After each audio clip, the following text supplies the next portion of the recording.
Good morning, everyone.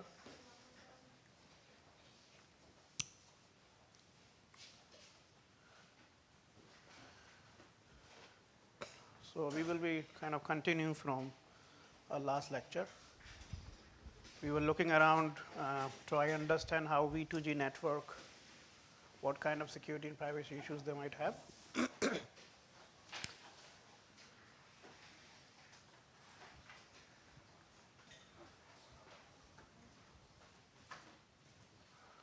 Right. So we were looking into understanding what could be security requirements in V2G network.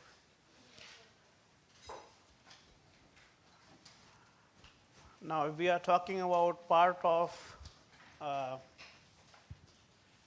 IT network of the cyber physical system, so when we say data confidentiality is important, we are talking about typical IT part of the cyber physical system. Yeah. Because what we have learned is data confidentiality is one of the priority in IT system, but may not be in OT system, right? In OT system, we are more concerned about the availability rather than the confidentiality. But there might be part of the application where you see you need to send data from one end to another end, and we don't want to, let's say, reveal personal information over the network. Yeah, we might go for example, encryption, because there might be operators sitting at intermediate entities accessing data. Yeah, or we can utilize certain privacy preserving techniques that can help us de-anonymization and re-anonymization. Data integrity is really very important. Again, V2G network is kind of having within the IT part, yeah, data integrity. I mean, data integrity by default make more sense, but in general, if you think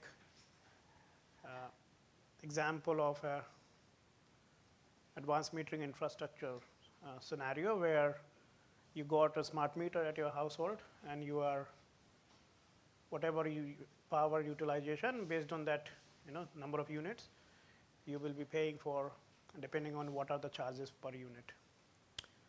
What if someone changes those units? Yes, so it has had direct impact on the consumers if someone modify your number of units that you have consumed. So we wanted to know whatever data being sent by smart meter should be correctly received by billing unit or the center that generates bills and so on. Yeah. Access control. So we talk about access control in one of the lectures in more detail. But the whole point here, understanding access control from the point of view who can charge, who cannot, and also depending on, we are talking about very large critical infrastructure where we have, for example, charging stations.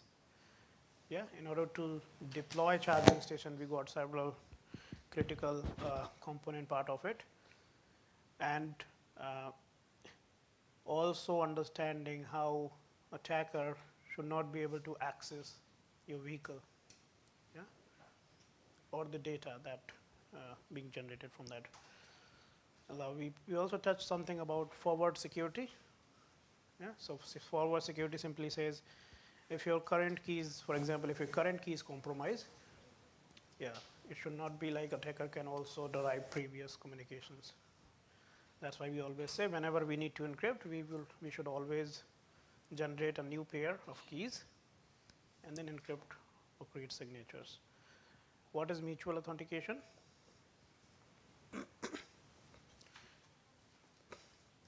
Like both parties should be able to authenticate themselves, right?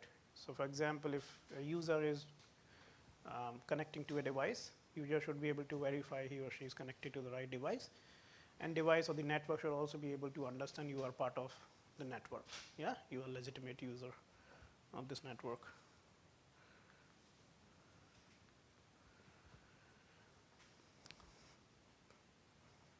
So now we are talking about a scalable system. Now data capturing, data collection, aggregation is one of the key requirements in this system. And depending on the application, if there are no security or weak security, there might be possible attacker can intercept the information passively or actively. Yeah. And they can do number of attacks. Some of these are listed here, but there might be some other attacks as well. Now, what is replay attack?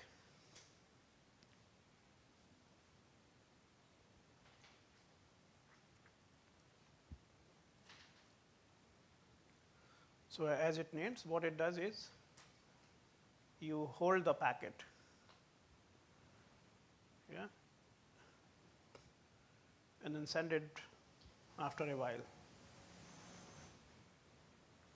pretending that this is the fresh message. So freshness is also one of the key requirements whenever you need to transmit messages from one end to another. I would like to know this is the current message.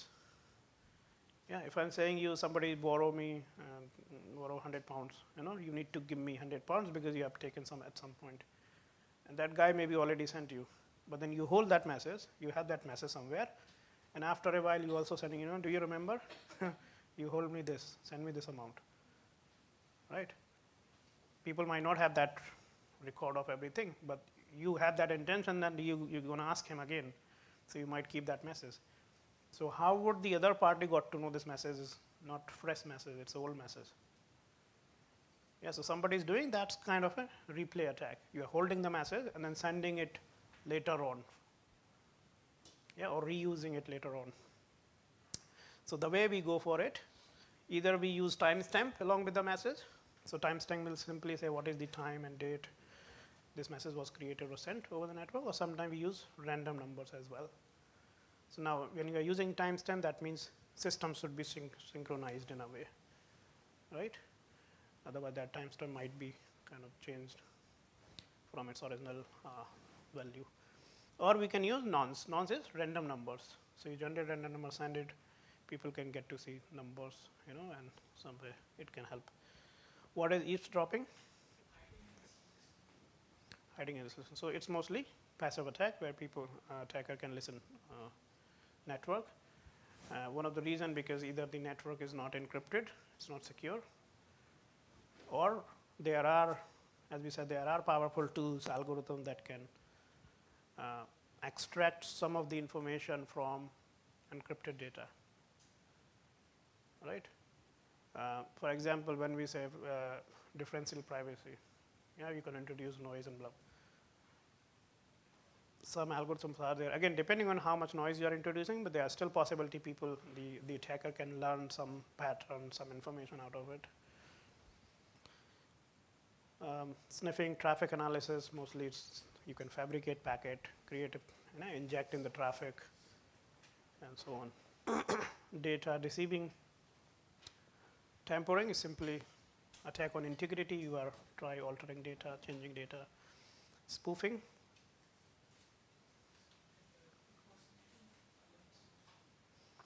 Yeah, so you spoof the IP, you got the same ID as, and pretending someone else. Denial of service, jamming, kind of same thing. Again, we can perform denial of service attack at different layers. So if you have, for example, flooding messages, a large number of messages, generally we are talking about application layer. Or you can, as I said, we can run TCP handshake. Yeah, you can have number of clients that can initiate TCP handshake, but they don't complete it. So that could be another transport layer issue. You can jam a device at physical layer. So depending on OSI layers, you can perform those attack at different levels and through different layers. Now we were talking about saying there's a difference between when we say smart grid infrastructure versus vehicle to grid, electric vehicle or kind of, yeah. One of the differences because the devices as substations are static. We already know what their topology, right? And they're not moving in a way, they are kind of static. On the other hand, here the vehicle can move one network and join another network and so on. So they are dynamic and vehicle also moving in a way from one place to another place and so on.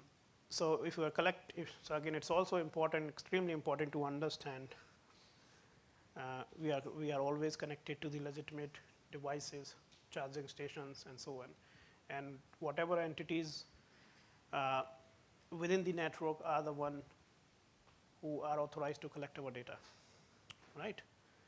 So LAG, we stand for local aggregator. Aggregator is one of the devices that collects data from large number of devices or vehicles, process it. Sometimes if we are talking about very large scale. Now, what is the concept of cloud and edge computing? How do you see the difference? You heard these terms, yeah? Cloud computing, edge computing. Yeah, what are these? What are their primary role? Yeah.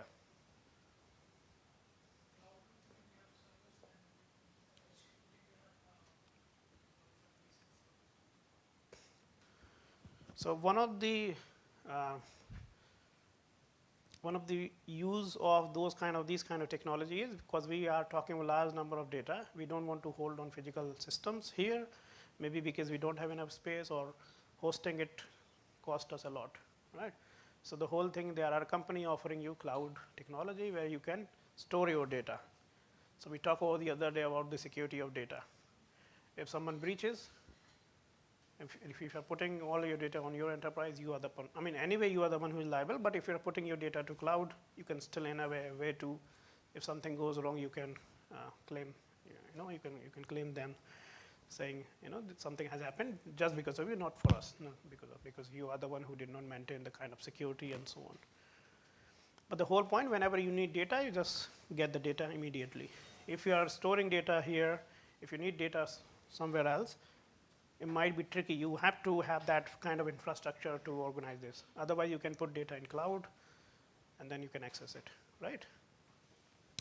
Now, the way we see a difference between cloud and edge computing, now we are talking about a large amount of data. All the data that you're collecting, you're sending it to the cloud. And then cloud, you are performing some computation based on whatever is application you're talking about. You are making certain decision over the data and so on. Now, as we are growing in future, we are talking about large number of devices. So we expect in the future, we will have a lot more data than we have now. And then it doesn't make sense in a way collect everything and store it, unless we need everything. If you don't need all kind of data, there's no point of storing everything there. So that's where the edge computing comes in, which says you talk about data, you collect it, process it, find out what we need, store that part only. There's no need to store everything, right? So there are edge devices, for example, aggregators. These are one of the edge devices. Their role is to collect all the data, process it, make decisions, understand what you need out of it, store that part, and discard everything. Yeah, so that's how we see edge computing. Now, when we talk about a scalable system, we also wanted to understand whatever system we are developing, they should be computationally inexpensive, should be manageable. So that's where we have their computational overload and communication overload should be as less as possible, because we are talking about scalable systems. So performance might be, I mean, we want security, but that at the same time, we also wanted to ensure there's enough efficiency in the system. Right, so in terms of privacy requirement, we talk about this as well a bit in terms of understanding. So someone could, let's say there's aggregator or charging station collecting your information in terms of what is the status of your battery, right? How much battery is charged. What are your preference in terms of, so there is also kind of a theory where you can go to a parking lot or a restaurant, you plug in your electric vehicle, and you say, let's say your current battery is 20%. Now we said there will be a model, kind of a dynamic pricing model. Every few minutes you got to see what is the current time for charge and discharge. And you wanted to say, okay, I want my battery to be 80%. Yeah. And If it goes beyond 80%, I will start discharging up to 60%. So that kind of theorems are coming up where you can put your preferences, how long you want to charge it, whether you charge, whether you want to discharge, and so on and so forth. So obviously there are some devices that are collecting those preferences, that information, that input. And then based on that input should not be like those devices, operators should be able to reveal individuals. So they should be kind of start tracking the patterns of the users. Yeah. So it's a local aggregator should not be able to ascertain battery vehicle accept or decline charge or discharge request. And of course, the location issues around if you're going to a parking lot every day, similar kind of people get an idea where you go, what you do, what would be the maximum area you can travel and so on.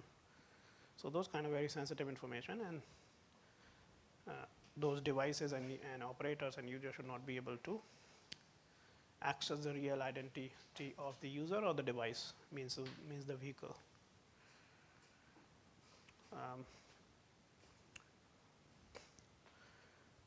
Now there could be some context aware scenario where so battery status could be in a way it's a charging state, discharging state, or my vehicle is fully charged, you don't need any of these, right? So the vehicle can also act as energy storage, for example, right? So in this case you say energy demand, energy storage, energy supply. If it is charging, you need power, so that's energy demand. If you're discharging, it becomes a supplier, it's discharging to the grid. And if it is fully charged, kind of a storage, and you can utilize it as per the need. One of the simplistic example, you can charge your vehicle in the city, travel it somewhere rural area, and you can in a way utilize that energy to other devices and set up there. So that's how the kind of simple examples, charging, discharging, fully charged. These are the aggregators, and there could be large number of vehicles connected to this. Now we don't see these kind of scenarios as of now, but we are assuming when maybe down the line next 10 years or so, where we will be having large number of vehicles on the road, we need a lot more charging stations, and there we need more kind of techniques that are more efficient, yeah, in a way, that can handle things in batch, a large number of vehicles and so on. Otherwise, there will be a traffic kind of the way you see on the road. Okay, so again, the kind of concept could be, I got a vehicle, I live in this area, so that particular area could be, or city could be my local home, right, where I can go and charge. Whenever you're charging, you're connecting to your local network, can verify whether you are the right person and so on and so forth in terms of data handling and so on. There might be, when you going to the another area, another city, another state or so on, then in some way we call it a visiting access, and there has to be a process in place that can help understand how you charge and what will be their process, because there might be kind of a slightly change in terms of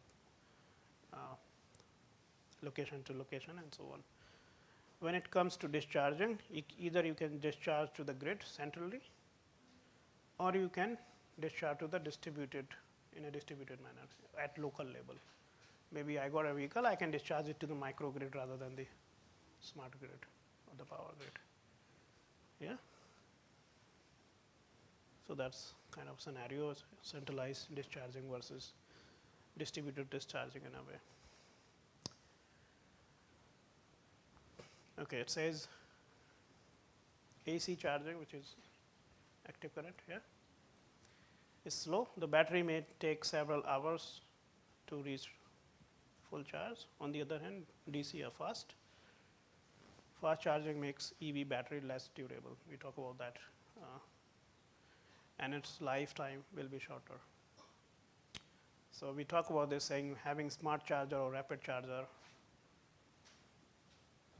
may create issue in terms of the life of the battery. So slow charging is better, but on some occasions rapid charging is fine if you need need it, but not always. So we were talking about saying, can we swap the batteries rather than charging or discharging?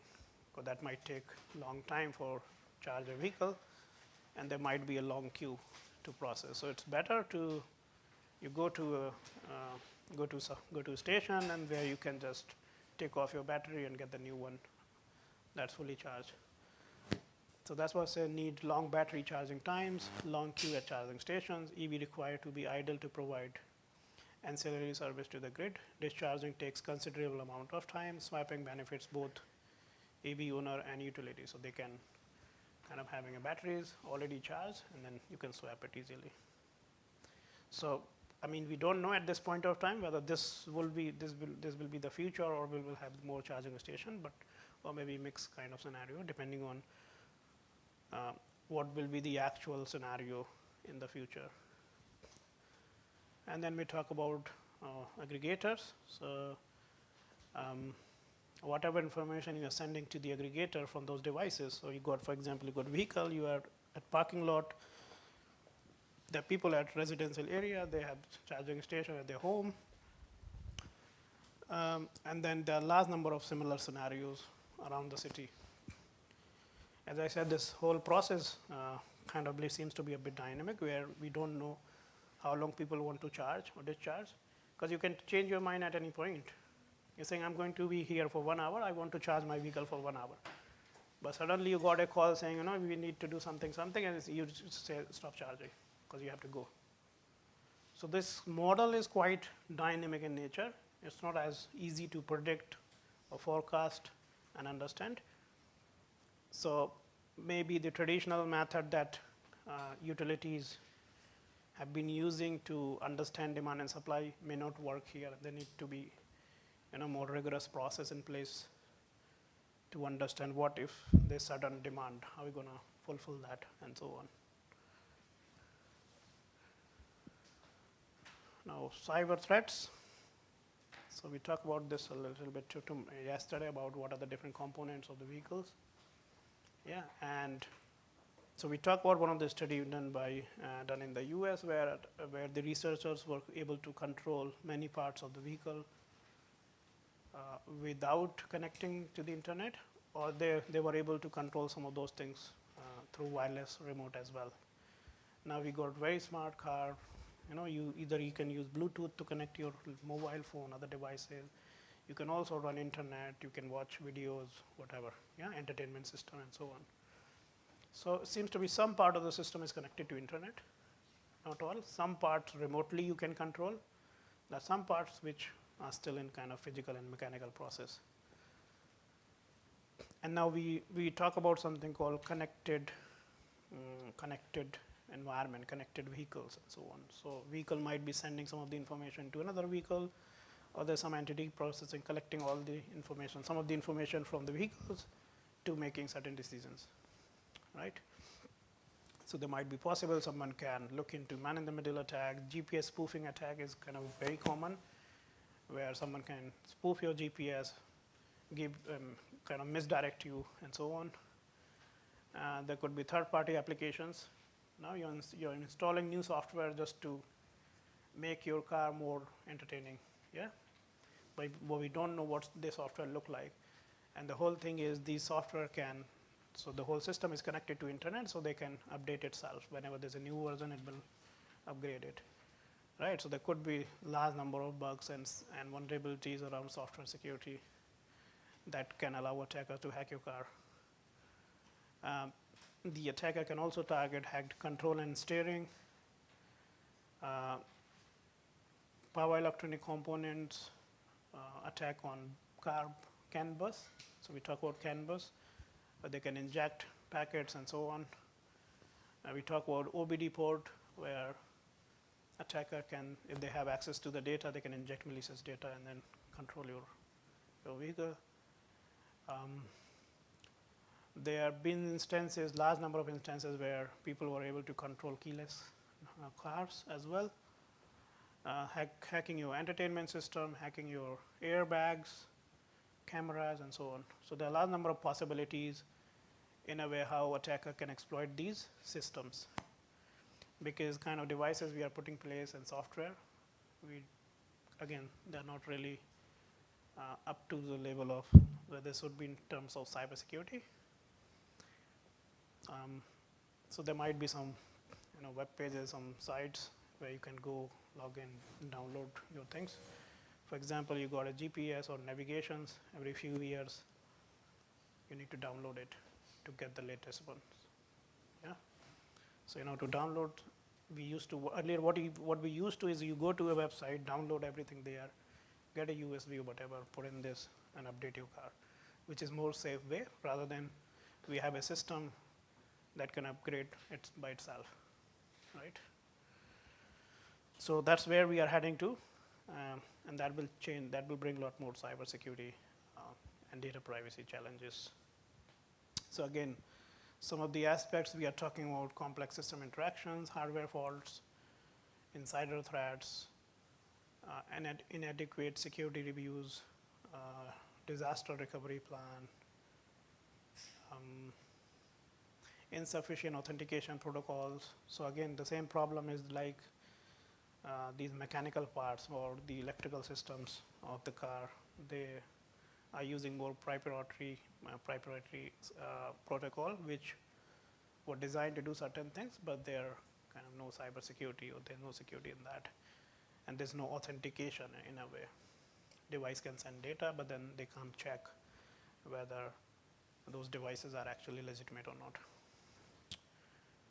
Right? Insecure network connections, lack of monitoring incident response, fault or default or weak passwords, and so on. So it's kind of similar argument that we have made initially.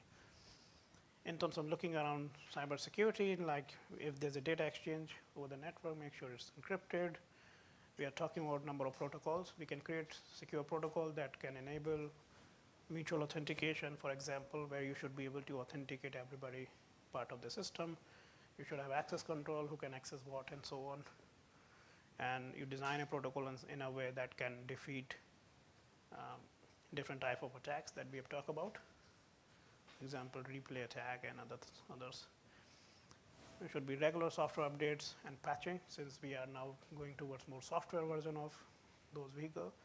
We definitely need to understand what could be the possible vulnerabilities, and then you need to patch it as soon as you know it. Network segmentation, we talk about this, physical security measures, and you need sometimes the users working around this, they need cybersecurity training in order to understand the threat.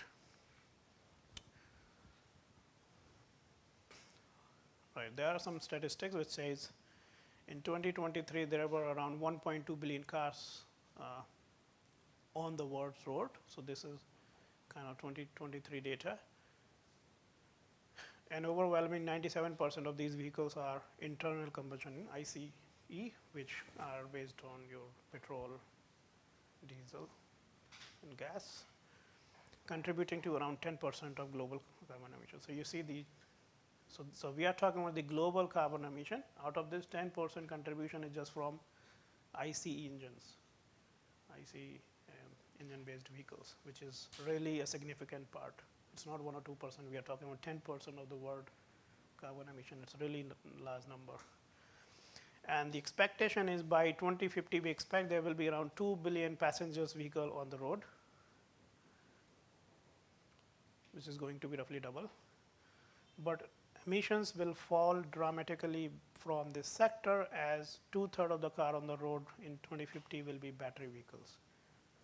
Yeah, so if we have large number of battery vehicles, we can reduce carbon emission, but then we need to handle the whole infrastructure, security, efficiency, and so on. Having competed internal combustion engine due to high efficiency and low cost of fuel per distance travel, together with supported policies. Again, if you have in-house electricity generation, power energy generation, the cost to kind of travel per mile will be much lower with EV compared to gasoline vehicles as we have as of now.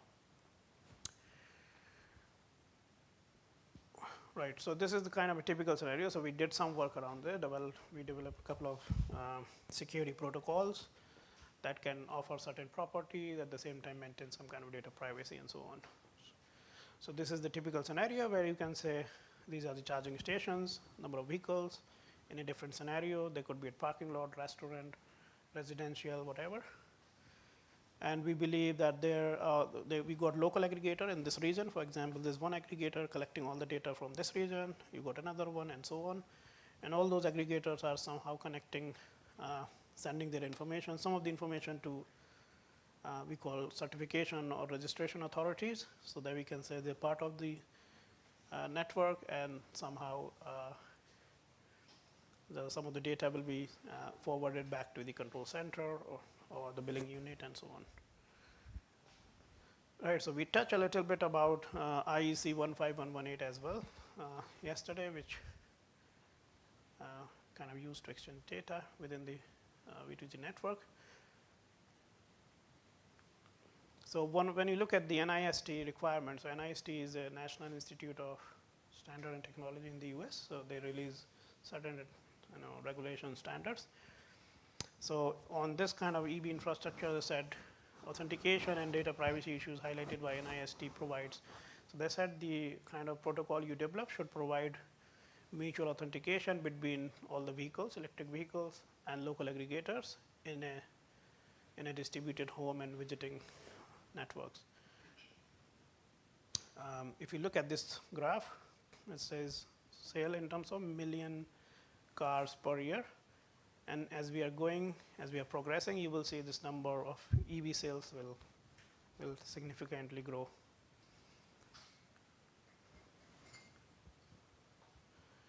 Right, so we try to understand what are the kind of key requirements that we need to focus on in order to develop a protocol that can support it. So for example, one of the key requirements was mutual authentication, so that the vehicle can get to see whether it's connected to the right aggregator, or the other way, aggregator can also get to see it's the right vehicle, that the information being connected. Otherwise, what will happen if there's a rogue vehicle? It will fabricate data and inject, so I mean with the aggregator collecting the information, and then when you process it, you might end up with making incorrect decisions. Right, so both devices need to be mutually authenticate each other. Again, there might be scenarios where we need data to be confidential, so you can apply some kind of encryption, but the question is what kind of encryption algorithm will work in the scenarios. And for data integrity, we are more relying on either hash or MAC based. So we talk about this in more detail already. In terms of data privacy, vehicle location, battery status, personal information, car details in terms of making payments, they all should be properly handled, so that by whoever is collecting this information should not be able to trace individuals for this. Local aggregator should not be retrieve the location of the electric vehicle. Protection of location information also help prevent a redirection attack. What is redirection attack?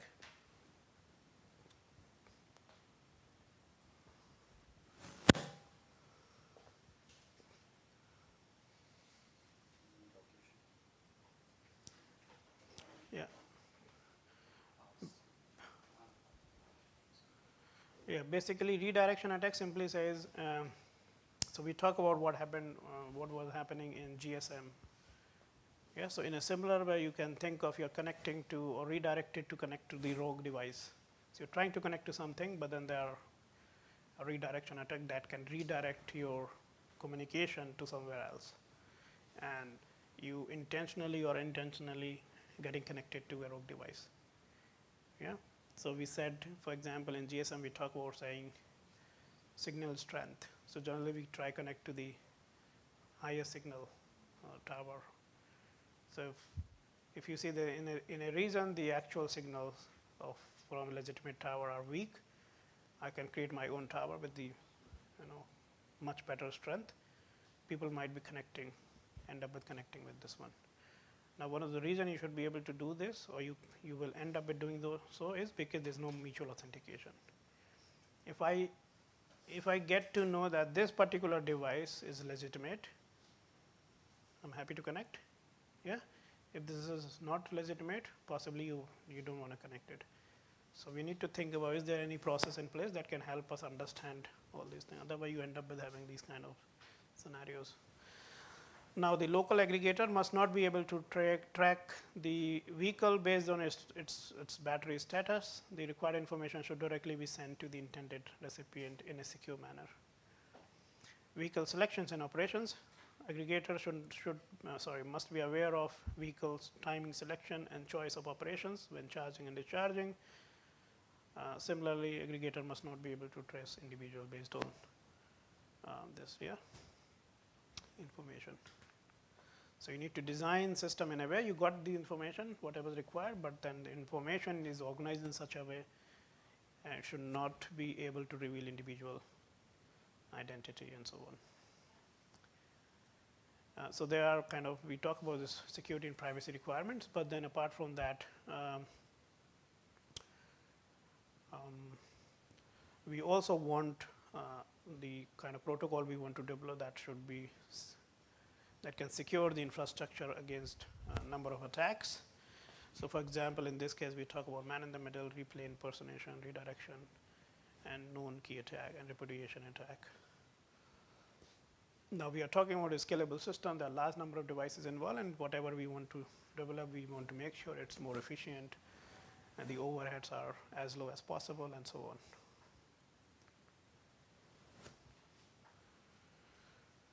All right, so this is the typical system model that we are working on. We assume the whole area is divided into sub areas. In sub areas, we got one local aggregator handling or collecting data in one part from the vehicles. Now, some of the vehicles they might charge, some might discharge, some are charging for minutes, some are charging for half an hour, some are charging for number of hours, so on. So the whole scenario seems to be a little bit dynamic. Yeah, so kind of the symbols of talking about the paper. So I'm not going to go in mathematical, but let's give you understanding what we did and why we did it. So there's one of the cryptographic system is called bilinear pairing. Yeah, it has certain unique properties, more specifically this one. And this helps us in this scenario to process data the way we want it to, depending on keeping in mind what kind of security and privacy requirements we have. Right, and this all kind of depending upon the two groups that we consider. So it's a G1 and G2B cyclic multiplicative group or prime or a P. Yeah, so we know what is multiplicative group. What is a cyclic group? So again, I'll just skip this. I'm not going to kind of go in more detail in terms of mathematical, but then we also need to understand, as I said, at any point vehicles can join in, can leave the network, right? So we need to understand, we need to develop that kind of methodology where you can verify things in batch every few minutes. You know, every after a while you should be able to see what is the current vehicles are there that are part of the network charging or discharging, and then you apply that logic rather than so if we go for one after another, that process or method might be too slow. Yeah, in order to make it more efficient, we want to process this in batch. So the large number of requests we can handle in one go and so on. So for this one, we use something called accumulator, again from bilinear pairing method. So again, we haven't covered this crypto system in detail, but I just wanted to know this is what we did, we use. And the way we thought this is we divide the whole system, assuming they are centralized network and that distributed network, right? Centralized network, maybe there are charging stations which are directly connected to the grid in some way. So you can charge and discharge at specific locations. But we also assume there might be a kind of distributed substation where maybe not just from the grid, but there might be some local energy sources through that you can charge and discharge. There might be vehicle might be in their home area, they might visit, they might be in different cities or different parts of those, so they might be visiting some other location and where they want to charge or discharge their vehicle. Right, so the whole system kind of very similar the way we said. You got aggregators, we got home certification registration authority, and then you got somewhere visiting. So for vehicle who is part of this network, any other network will be visiting network for him, right? And so what we did is we asked all these entities, electric vehicles, aggregators, to register with the authority so that you get to part of the network. And this whole scenario is based on bilinear pairing crypto system, where we are deriving certain signatures. So whenever, so again, as I said, we are not trusting to any other entities. Whenever one entity need to send data to another entity, before sending anything, they are first of all verifying, doing mutual authentication. Once this is done, we are sending data along with creating signatures. So again, we are using different kind of signatures which are very lightweight in nature. We are not using RSA or any typical algorithm. But the whole point is we should be able to send the signature so that the other party can verify the authenticity of the message along with data integrity. So they can verify whether they have received all the data correctly, whether the device they have received data is authentic. All right, so those kind of things you need in order to create kind of secure environment between untrusted entities. Right? So in this way, we don't like aggregator don't trust vehicles or the other way. Right? And then we wanted to create a protocol that can where entities can connect to other entities, but then also kind of verify certain properties, security property that we want it to follow. So yeah, so this is very simple example where any vehicle connect to the registration authority, you exchange some data, whatever. So in a way, you are registering them there. Now also your registration authority also need to know how many aggregators are there in the location. So they're also kind of connecting and giving some information. And in order to protect certain attacks, we are sending random numbers, we are generating certain kind of computations, and then distributing it across the aggregators, across the devices, to making sure messages are fresh and so on. Yeah, and then kind of vehicles are communicating with aggregators because aggregators are the one collecting information, verifying certain things, processing it, sending back to the registration authority. Authority is actually verifying whether they are part of the network or not.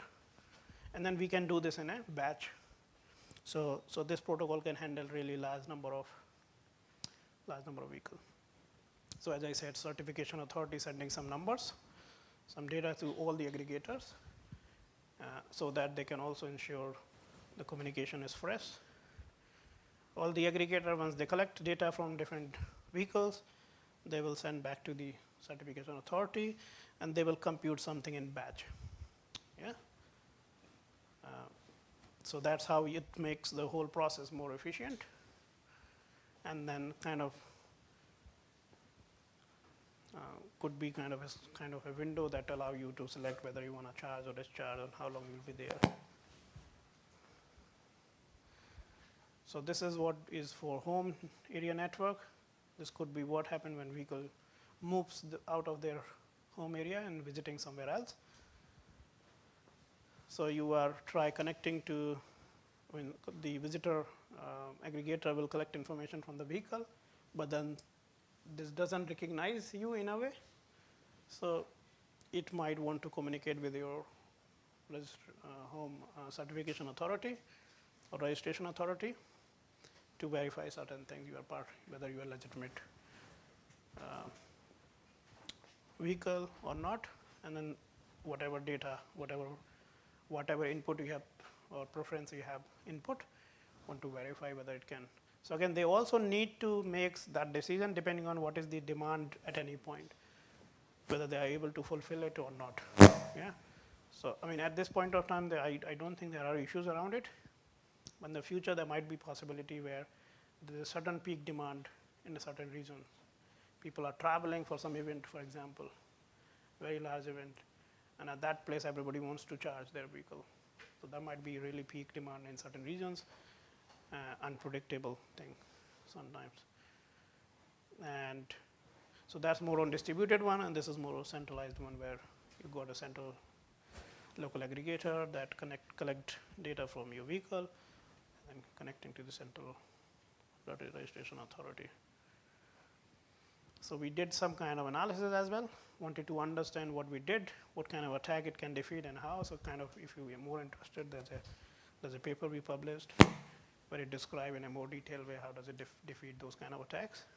But then the key property is, and the protocol that we develop is for mutual authentication, so that we are not assuming anything, because many of these systems that we developed in the past where we are assuming they're third party, there's trusted third party, where everybody is trusting. So in the case of attacking, in the case of compromising that third party, everything collapses, right? So we want to develop systems which are where there's no kind of trust element into it. Rather, we want to develop a system where entity can verify certain thing in order to understand whether this device or entity is legitimate or not. Session key establishment, every time when you need to do certain operation, make sure you're generating keys, new keys, utilizing it so that we can also, so we talk about forward security. Even the current session is compromised, it doesn't have any impact on the previous data that you change. Privacy preservation, integrity protection, and then so we also try understand what sort of communication overhead will be, how many bits we will send altogether in a batch, and what are the different operations that we are doing in this protocol. So you see we are still doing hashing, we are still doing HMAC, XOR, and some kind of encryption wherever it needs. But one of the key things that generate large number of overheads, pairing operations, and then some operations which are exponential in nature.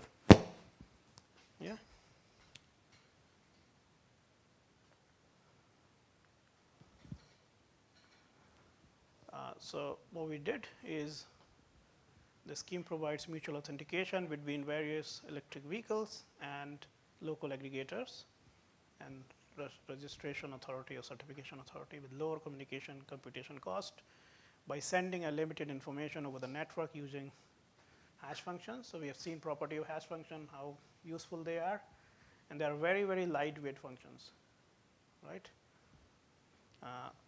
They run in few milliseconds and protects the privacy of each vehicle over the network. A scheme also resistance against various attacks that we listed. What we want in the future to extend this by considering scenario where electric vehicle charges its battery from a charging station located anywhere, as the privacy requirements are more critical in such a scenario. So in this process we were kind of limited, but you can think of when you try to charge your vehicle from different operators, different locations, and so on. We will also be considering privacy challenges when electric vehicles are discharging their power to the grid through a centralized local aggregator. Now, the current scenario, we are able to charge. So there are charging stations around the cities where you can plug in and charge your vehicle. We haven't seen anything where we can discharge it yet. Because we did not come to that saturation point where we see there's a huge demand of power and that we are struggling to charge. But we expect in the future, these kind of models will definitely come in where you should be able to discharge, and there will be dynamic pricing model that can help you to decide what you want to do and how can you help to help the system.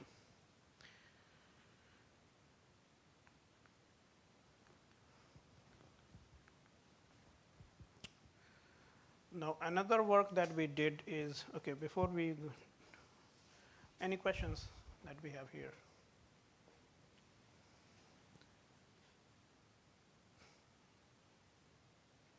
Now, the question is, can I use something else? So in this particular, for this particular problem, we use bilinear pairing crypto system, right? Can I do the same thing with this symmetric crypto system, asymmetric crypto system, identity-based crypto system? So the number of crypto systems are there. They have their own property, how and when you should be using them. Can we do so?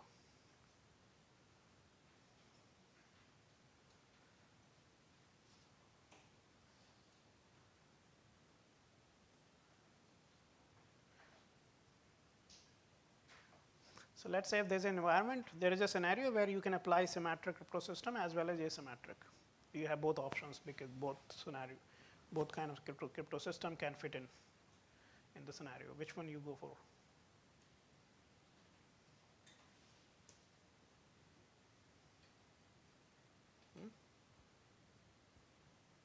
What are the parameter? What are the point that will come to your mind to decide on which one of these I should use?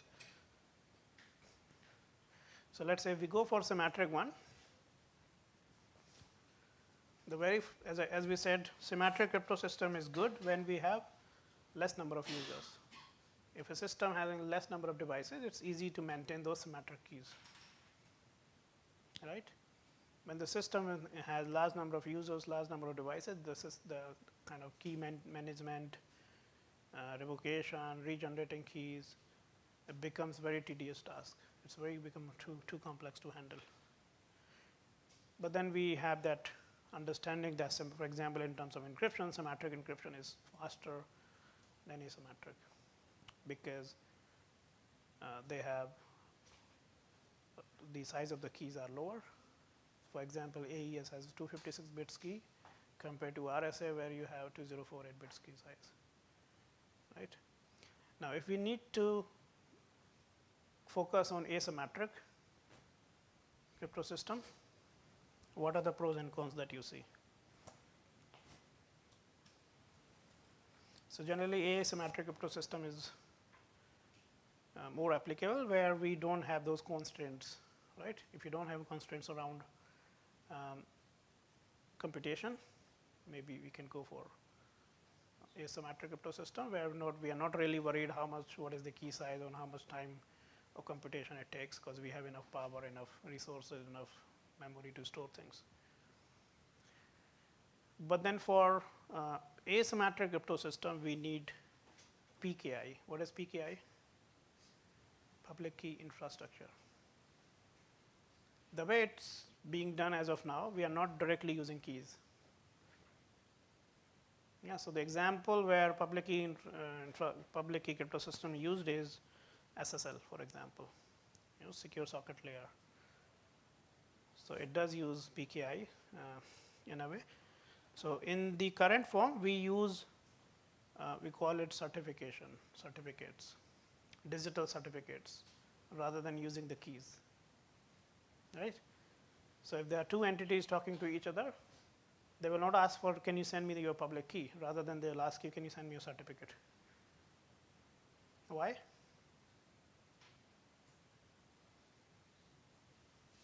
What are the issues? We are just asking someone to send the key rather than certificate. Because we don't know if that key is correct or not, if that key is expired or not, right? So that's where we ask for certification. Now, digital certificates have generally been signed by some authority, higher authority. It will give you some information saying this is the public key of this organization or this entity, how long it's valid. So, when did they apply, up to how many years it's valid, what are the signatures look like. So it gives enough information. And how do we see digital certificates? Are you able to see it? Probably we can do in lab, but it's quite easy to see how you see digital certificate. It has all the information where you can also get to see if you need to communicate to this entity, what signature algorithm it supports, what encryption algorithm, hashing algorithm supports.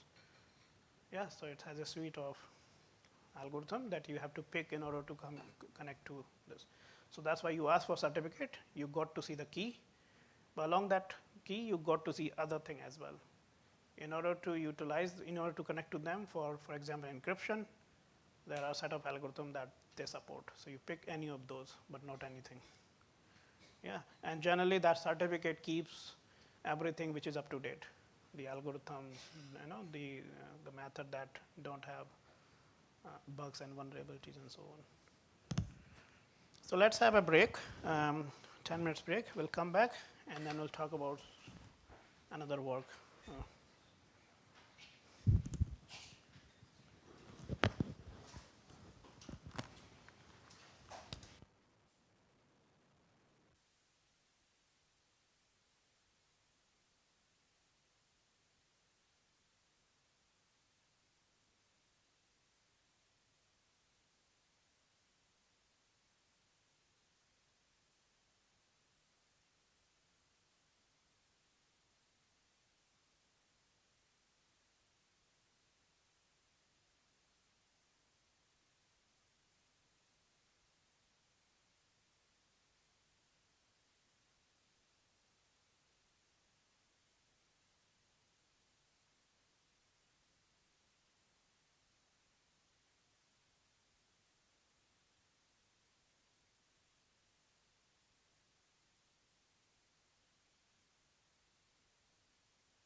Right. So let's continue with that.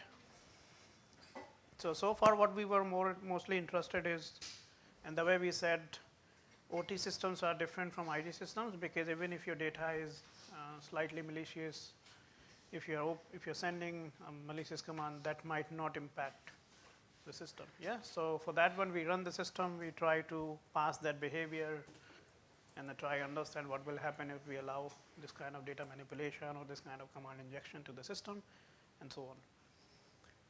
Now, when the operator sends commands at substation to control something, to opening circuit breaker, closing circuit breaker, and so on, they generally, there's no authentication, there's no security in that. Yeah, there's no way you could verify whether this command is legitimate or malicious,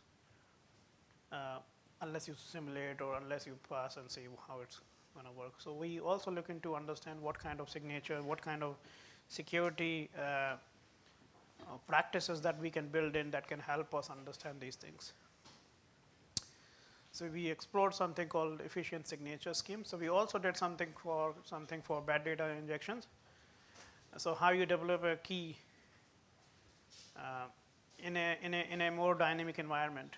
So let's say, as I said, there are situations where we cannot have encryption because data need to be sent in few milliseconds, or sometimes the devices that are handling data are not good enough in terms of computational power. So you can't have traditional encryption and so on. But what we can have is, and the way the concept was is based on the way your wireless system works. Yeah. So if it is sending 100 packets, 1,000 packets, out of it some packet drops, and most of the packet reaches to there. So you can derive. So we wanted to understand if the system is under attack, can we apply some kind of dynamic security to it? If you get a sense the system is under attack, we apply certain security control, and as things normal, you take out that control. Yeah. So that might, in that situation, the system might be a bit slow. You can compromise towards efficiency, but then you can improve security of it.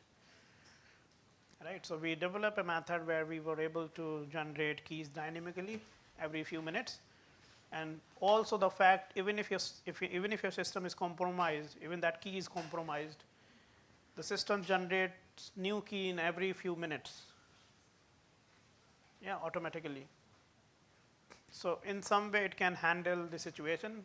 Even if one of the keys compromised, doesn't have impact on the future and previous communications. So again, I'm not talking about that part, but we are talking the other part where how can we ensure and how can we understand the command is being sent are the legitimate ones. And if somebody is sending a malicious command, we should have in place something to detect it, to understand this seems to be a malicious command.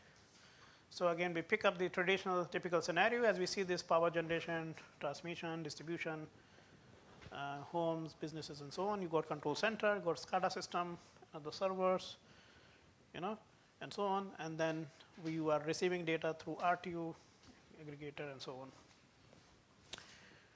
And let's say somebody sends a command at the substation to open one of the circuit breaker for the generator. And we are not sure whether this is a legitimate or a malicious command. So what we're going to do is try understand the system first. So we talk about IEC 61850 the other day. There's another standard is called IEC 60870 that reflects in terms of how you can monitor, control communication, telecontrol in terms of communication protocols, and it's more around telecommunications. So as we know, the substation can send, and it does send, unicast, multicast, broadcast communication depending on system requirement. We talk about the other day different three types of protocols. We talk about public subscriber model. How does it work? Yeah. So there are topics in the system. Topic means there could be different type of data. You have publishers who publish this data. So there are devices, systems that are generating data, different type of data. There are subscribers, there are devices that are collecting that data or need that data to process it. So in a way, this makes the whole process more automated. Whenever there's a topic, whenever they got data, they publish it, and then devices who need data, they kind of subscribe, so they automatically get a notification, the data is available, you just fetch it, and so on. So this standard, so they, again, it's in 5 parts, so 1 to 5, and they are using a standard asynchronous serial telecontrol channel interface between DTE and DCE. Yeah, so DTE, example of DTE is, for example, laptop, mobile phone, which are more terminal equipment, end equipment, right? And you might have data circuit terminating, which are the intermediate equipment part of the system, maybe switches, routers, all those things. The devices which are part of the network, intermediate devices, but then there might be some end devices, maybe a laptop where you are looking at your screen, everything. So that those are the example of DTE, terminal equipment. So this particular protocol says is based on enhanced performance architecture that support physical data link and application layer of protocol, not everything else. But if you need to use TCP/IP, you can have the same serial frame to use it. This protocol also supports, since the standard is kind of support DNP3, which is distributed network protocol. In the US, we've seen like how does it look like. So if you are in the European country, we do use Modbus protocol most of the time. And if you are in America, in the US, they do use distributed network protocol. Again, DNP3, there were several vulnerabilities in DNP3. They come up with the kind of improved version of DNP3 that has some level of security in it, which is a good practice. Now what we want is to try understand how we can send a legitimate command. Second, whenever we need to send alert messages and some control messages, we also wanted to know no one can fabricate those kind of messages that can create panic. Yeah, if you got a message saying this part of the building got fire, please, vacate this place. People will in a hurry to vacate it. That might not be true, right? So there are two kind of node we are talking about. One is supervisory node, one is control node. Supervisory node, the system that are controlling the system, and controlling node basically the node which are part of the system. So example control nodes could be your RTU, your IEDs, smart meters, and so on, and supervisory may be more on SCADA system and other systems at control center. The operator at control center is responsible for making decisions based on the operating conditions. You need to understand what are the operating system, what is the demand and supply at this point of time, right? And in order to manage this so that the lines don't overload, the equipment don't kind of broken down and so on, in order to maintain everything, you have to make certain decisions after every some time. So you collect data, processes, understand what's wrong in the system, and then you might manage it in somehow. So we assuming here there's an adversary that can alter the power system dynamics by maliciously but yet valid commands over the network. Someone can send a command to open or detach a generator that might have a consequence on the real system.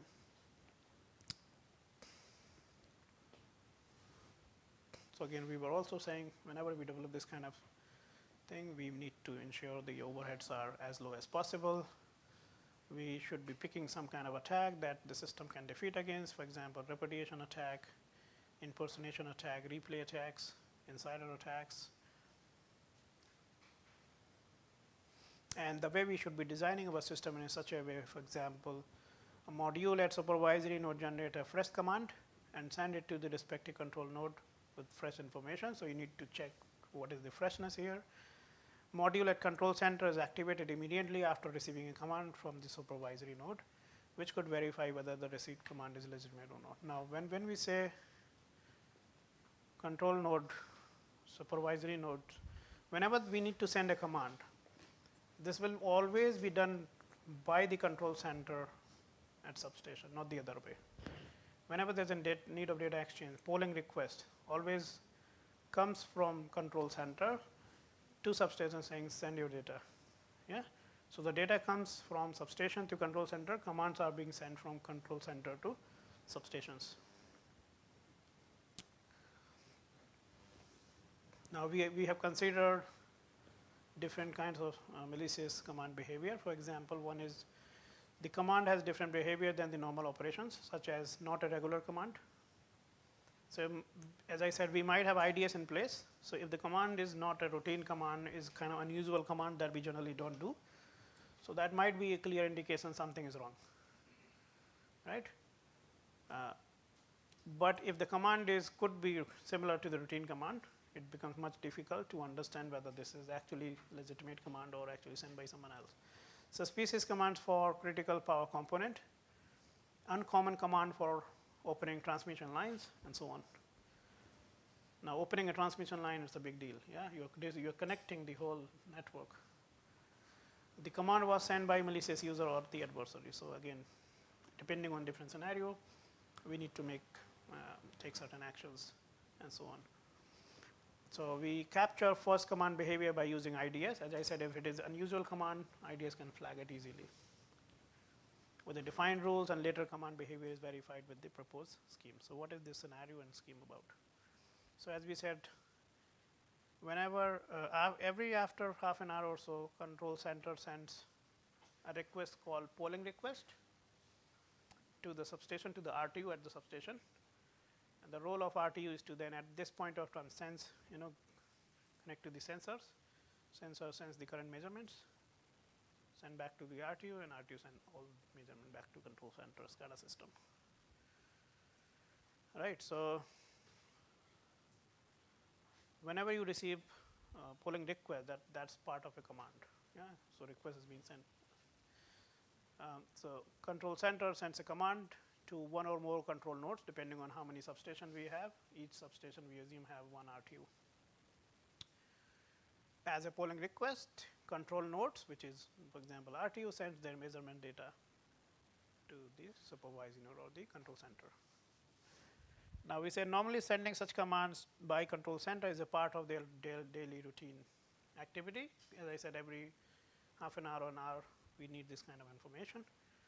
So if you have a smart meter, that sends generally your smart metering in every 15 minutes or every half an hour. And your utility can generate bill based on those readings. Right?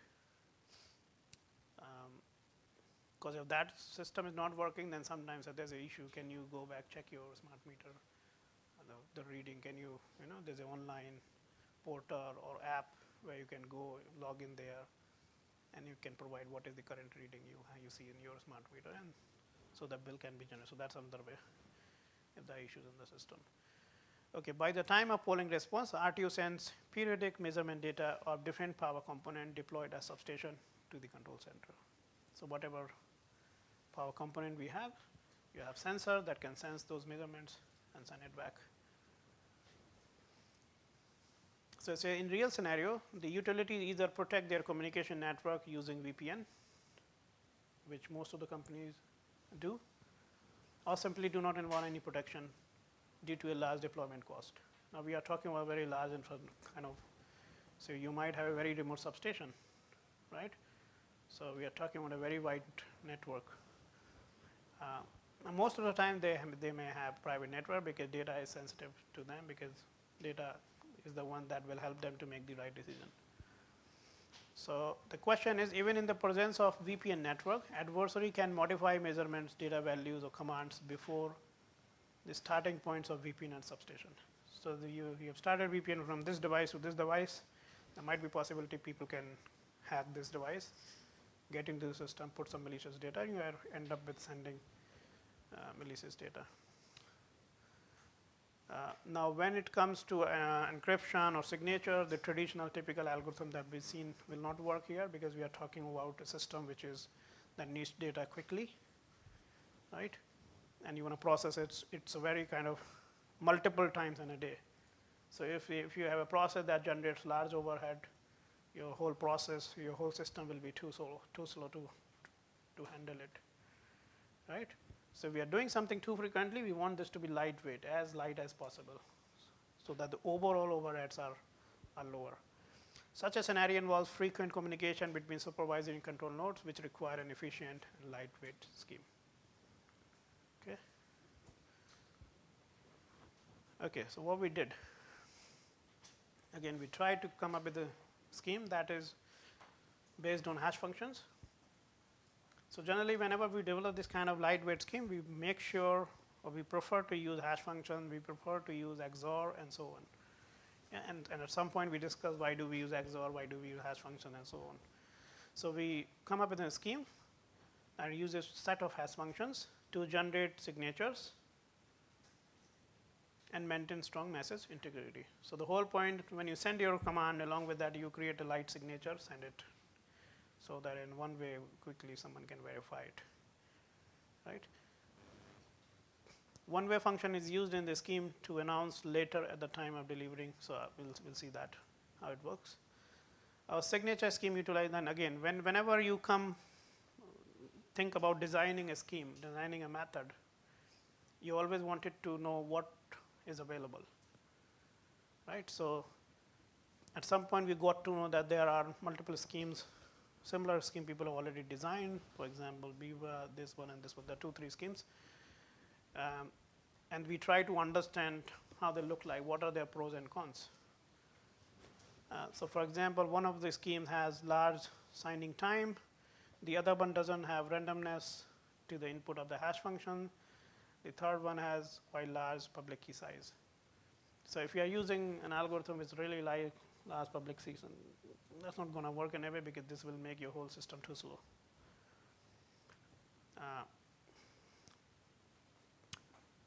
The scheme also provides randomness to hash functions using fixed size, public key, private key. Okay.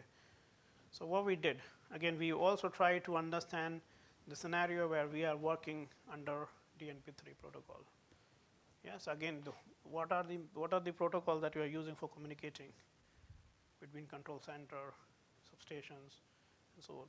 So you also need to take into consideration what could be the constraints when you are using a certain type of protocol. Yeah, so from protocol to protocol, the requirement might change. So you have to take into consideration while you are thinking about designing anything. Okay, so this is what we have. This is what we thought. So this is kind of typical scenario of multicasting. You got supervisory node, control center, sending commands to different RTUs, and in order to do so, what we were saying is, whenever we need to send a command, so command is being sent from control center to substation. We are sending commands with signature, with a digital signature, because that command is critical.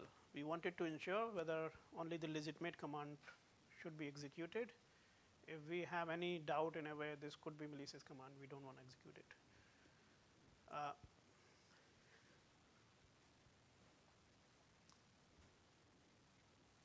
So you generate signature, along with signature alert message, you send that signature, and at RTU you should be able to verify it in some way.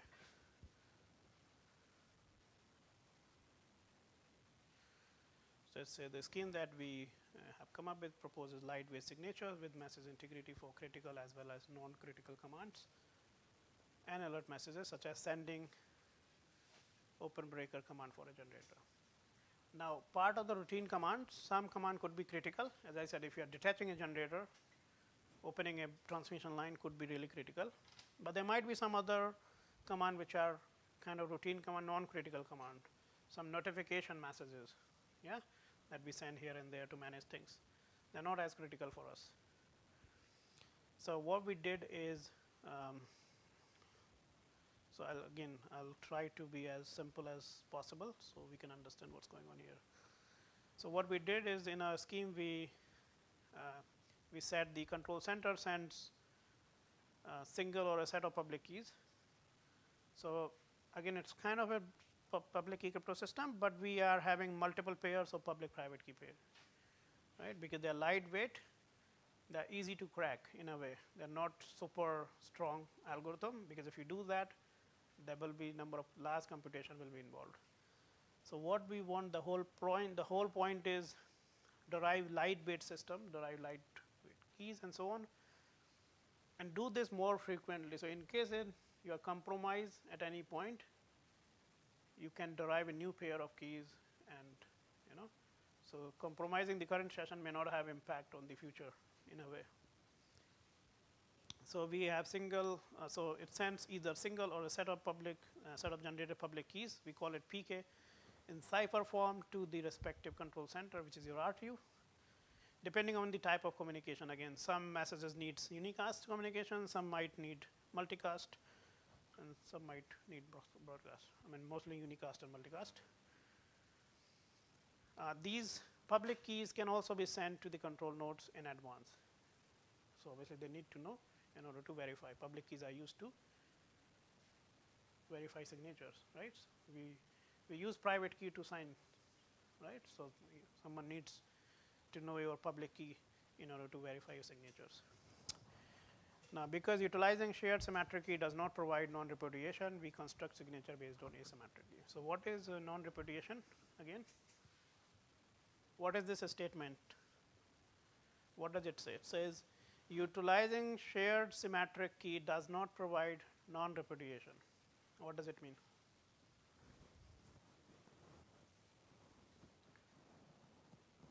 So, repudiation is the property where we say if someone has sent you a message, and you should be able to, and if you are able to decode it, you should not be able to see that you haven't gotten the message or you haven't seen the message.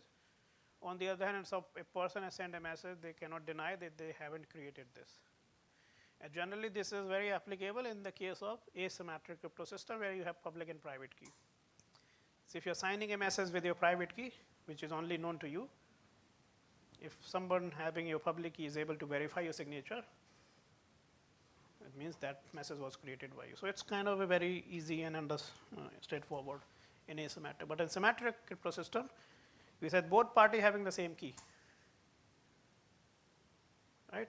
So, you decrypt it and you can't, there is no way that can ensure that the other person might claiming you haven't, you are the one who created this message, not me, because there is no way you could derive it. Both parties have the same key. There are algorithms and processors where we have a group keys, multiple people having the same key, and it becomes more difficult to understand who have actually created this message. So, there might be some dishonest user within your group and system, yeah, they might influence this kind of thing.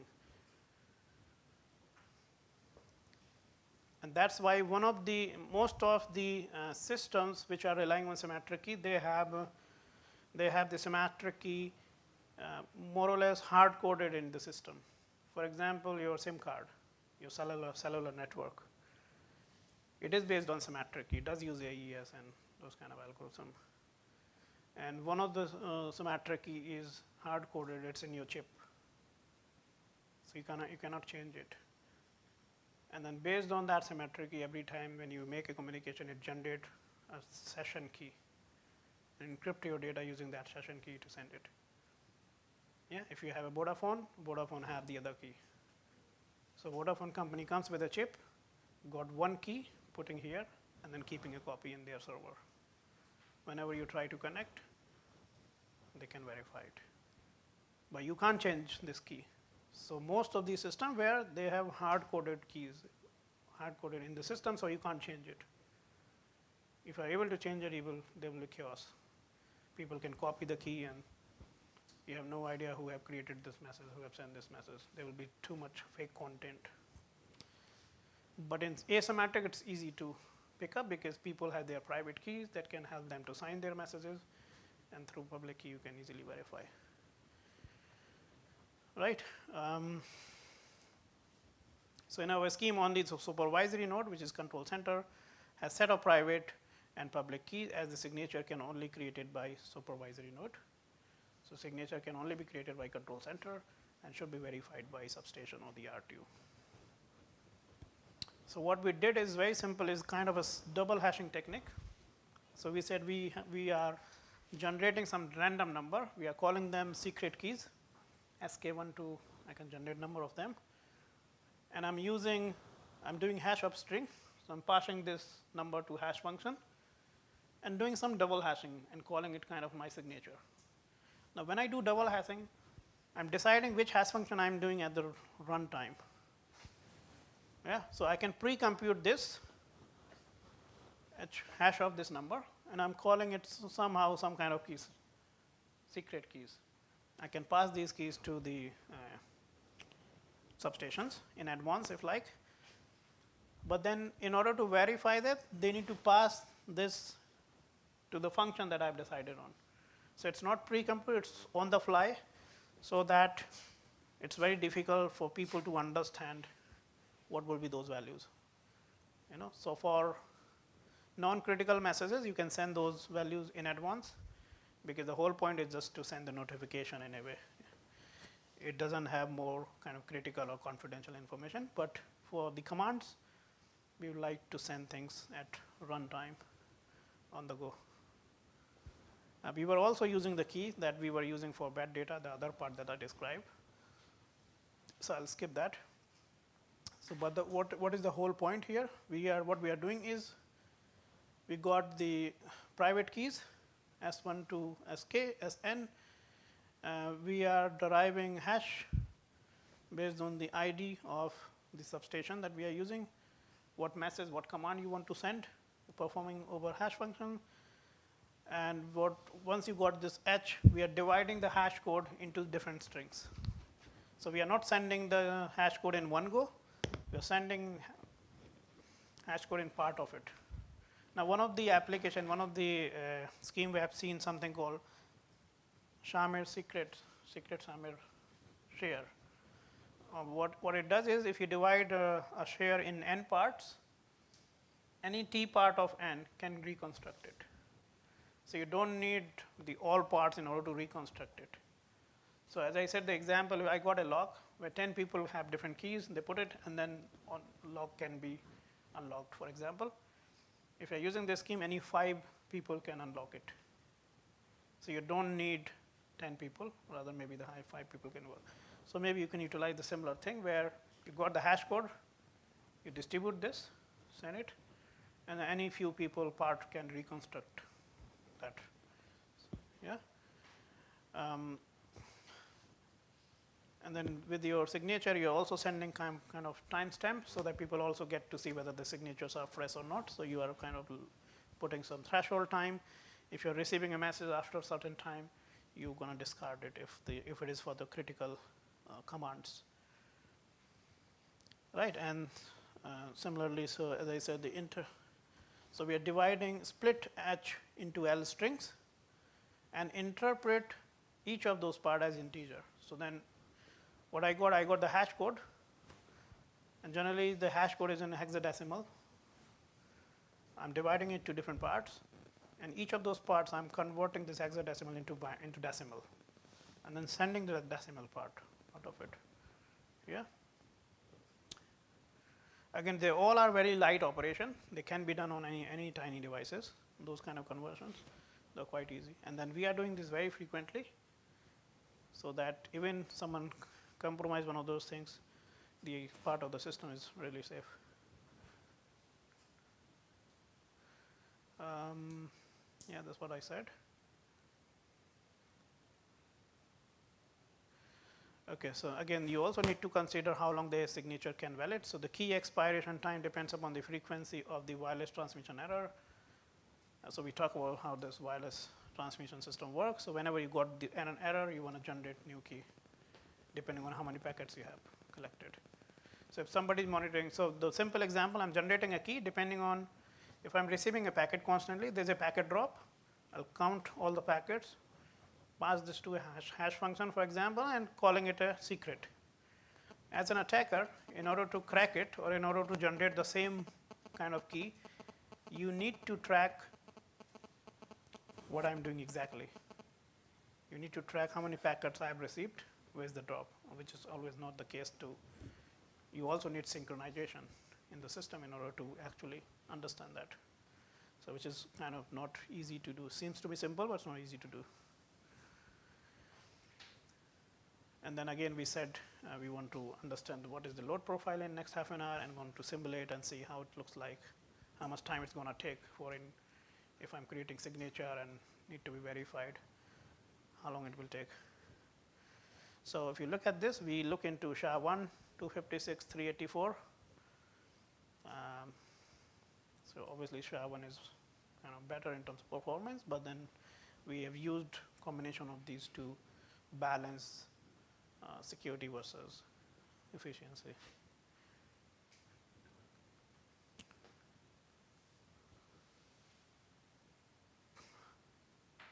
Right, so again we use the similar interface to send a command. So you decide on whatever command you want to send to a device, and then you are kind of recording their logs, like communication, what happening at routers, what time they have seen packets, what time this command is being sent, and so on. And you creating signatures, sending along with the command. At RTU, they are kind of verifying command, verifying signature, and get to see the command whether it's legitimate or not. So that's why we are doing some of the signature don't match. Signatures are matching in a way. We are also computing time. So for example, milliseconds or maybe 17 milliseconds or so.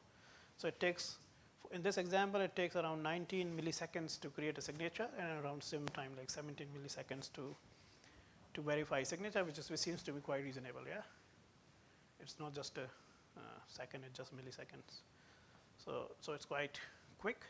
In a way, we can kind of do this for those kind of critical messages.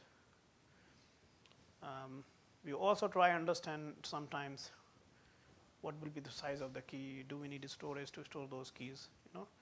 And then always we try to compare with what people have done in the past, what capability we have for the system, and so on.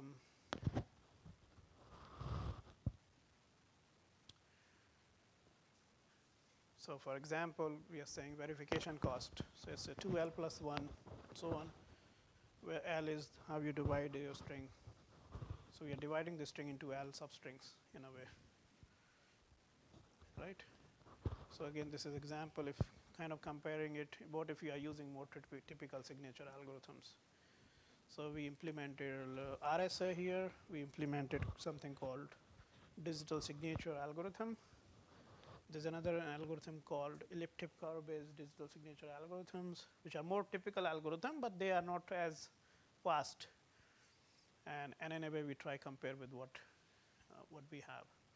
So our scheme is kind of much faster than, which says typically that these traditional signature algorithm cannot be applied because they take a lot of time for signature creation and verification. We need more storage if we want to deploy those. And if we are using this kind of idea that one we presented, will take only a few seconds, few milliseconds to do this kind of work. And you can easily deploy it not just on, in this scenario, you can deploy it on IoT devices and so on and so forth, right?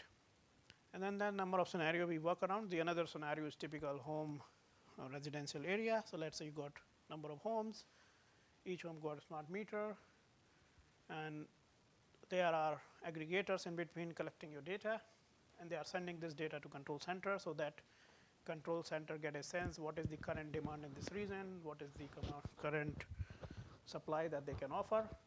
At the same time, data need to be provided to billing center so that they can generate bills based on the new consumptions. So now different theories around it, whether how you go for, in a way, you're generating billing after a month. What about generating bill kind of make it more prepaid? So there are also kind of prepaid smart meter coming up where you have to, it's kind of a recharge, the way you recharge your mobile phone. Yeah, it's a very similar idea. You recharge your smart meter, use it, and then keep recharging it after a while. It's kind of a prepaid environment, but there's also postpaid where you got to see the bill every month or so. Now the question is again, if we wanted to do this same kind of thing, your control center doesn't need, again I'm talking about that in more detail, but in this typical scenario, we call this, let's say HAN, which is home area network gateway. This could be, you might have buildings, so we call it building area networks. You might have neighborhood, larger distance, we call it neighborhood, so then gateways, yeah, and neighboring area network. And we might be running different protocols, communication protocols, in order to send data from here and there. The same theory in a way, we are not trusting any of the entities and making sure how you enable this communication in a more secure environment. For example, you got energy providers, power generation, you got electricity in some way to your smart meter. And now what happens, how you verify information, ensuring integrity, authentication, those kind of things. You might have communication between smart meter and the gateways or the aggregators at NAND gateway. So again, this kind of information they are sending, and again those aggregators might getting data from different smart meter at the same time. So might be we need this kind of scenario where multiple smart meters sending data to aggregator is collecting them and handling in some way. And this is kind of your smart meter is sensing data from the appliances that you are using at home. So there might be a number of home appliances that you might have smart kettle, you might have microwave, television, refrigerator, washing machine, and so on and so forth. Everything using electricity. Right, so they can sense data and then processing it. Now the whole point for us is to understand the integrity, maintaining the integrity, authentication in the scenario. But there might be possibility where people say, I don't want to send this data plain text, I want to encrypt it. So we are encrypting the consumptions. So whatever smart meter is receiving encrypted data rather than the actual unit, sending it to the aggregator in the control center. And we want to process data over the encrypted network, not the normal one. Yeah, so we also think about that problem. We pick a typical smart meter. So you got a household with the smart meters. We call home area network. You got aggregators that are sending data to control center or utility. And there's also something called billing center that needs data for billing purpose. Now, in order to maintain the privacy of data, your control center or DCU, data concentration center, they need data, but not the identity. They are interested in the number of unit consumptions. On the other hand, your billing center needs to know which household this data belongs to so that they can generate the bills. Right, so again, we were looking into, because it's a scalable system, we want to generate, we want to design an algorithm that generates lower overheads, at the same time help us maintaining the privacy as per needed. Yeah, intermediate devices like aggregator should not be able to reveal any information, they should not be able to learn anything. And then again talking about some general attacks that system should protect against most typical security attacks. So how we go after it? So okay, so what we did is we come up with a scheme saying our scheme is based on homomorphic encryption. What is homomorphic encryption? We talk about that.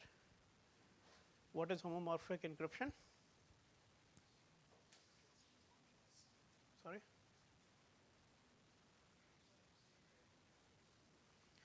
So homomorphic encryption allow you to perform computation over the encrypted data. If I wanted to know total number of units, in this particular region, and when the data is encrypted, you can still do that. You don't need to decrypt data in order to count number of units. So we go for this homomorphic, pretending that data coming from smart meter or from appliances is encrypted. And since the data would be large enough coming from large number of households, you cannot have methods where you can go and decrypt all the data and then process it.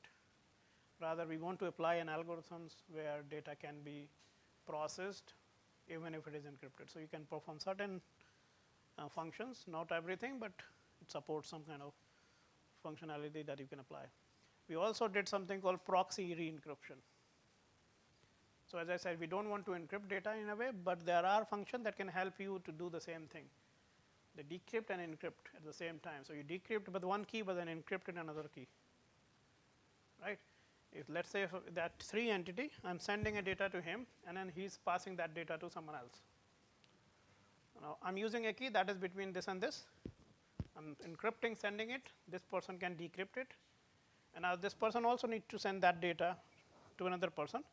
So they need another key to encrypt it, and so that that person can decrypt it. Now at this place, we are using proxy re-encryption, so we are not repeating that process twice. In one go, the data will be decrypted with the key that is shared between me and him. At the same time, data will be encrypted with a key with this one. So that's why we use re-encryption. Yeah, so this kind of help us meeting the efficiency requirements and so on.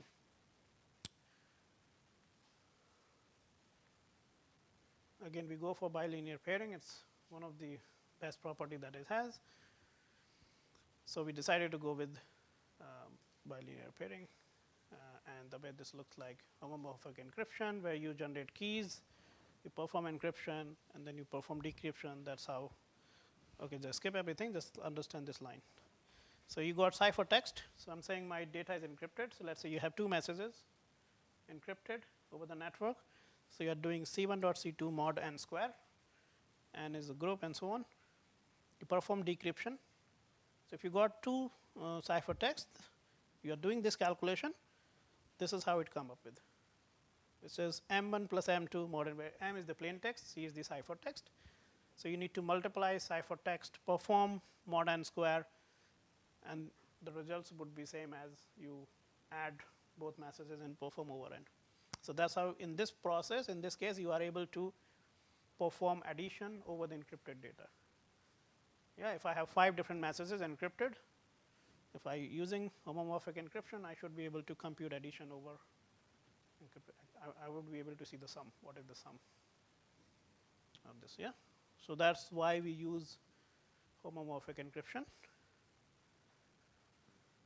Yeah, again, the whole kind of scenario is we got public and private key crypto system where I can generate a random key, and then you generate g to the power that number, maybe my public key. So if you're generating a random number, and I'm performing, let's say g is known to everybody in the group, and if I'm performing g to the power that number, if someone who is having this g to the power s, for example, can they derive s out of it?